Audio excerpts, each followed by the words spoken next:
د بلوچستان د مرکز کوټې په ایوب لوبغالي کې د اپوزیشن ولسي غونډې ته د وینا کول پر وخت د پخواني وزیر اعظم میاں نواز شریف لور مریم نواز په خپله وینا کې وویل چې د دې پلار په کال 2018 کې هم په دغه ښار کوټه کې د خان عبدالصمد خان اسکزي د تلین غونډې ته په خپله وینا کې د دې صوبې د ولس سره دا خبره کړې وه چې دوی په پاکستان کې د عین بالادستي غواړي. इलेक्शन से पहले जब आपके ये बाप पार्टी बनी د مریم نواز په وینا چې د انتخاباتو څخه لمخه په دې صوبه کې یو جمهوریت حکومت رنګ سو او پشپشپه باپ یعنی بلوچستان عوامي پارټي جوړ کړل سو او حکومت ورته ورکړي. دغه ډول د دې پلار په زندان کې واچوي ځکه چې هغه یو جمهوریت پاکستان جوړول غواړي چیرې چې د ولس واکمني او د عین بالادستي وي. مریم نواز زیاته کړه چې د نور پاکستان په ډول د بلوچستان ولس هم په ملک کې چون کړل سوی یا سلیکټډ وزیر اعظم نه مني. هغې په خپله وینا کې د ولس څخه ژمنه واخیسته چې د حکومت خلاف چې کله اسلام آباد ته لاریون یا مارچ کوي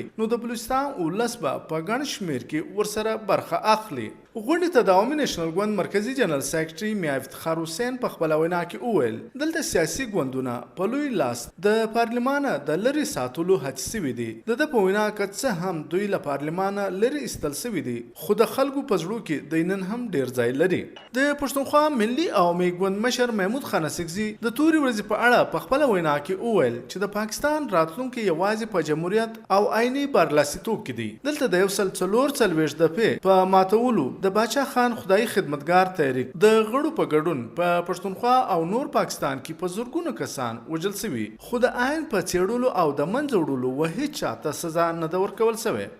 اگر افواج پاکستان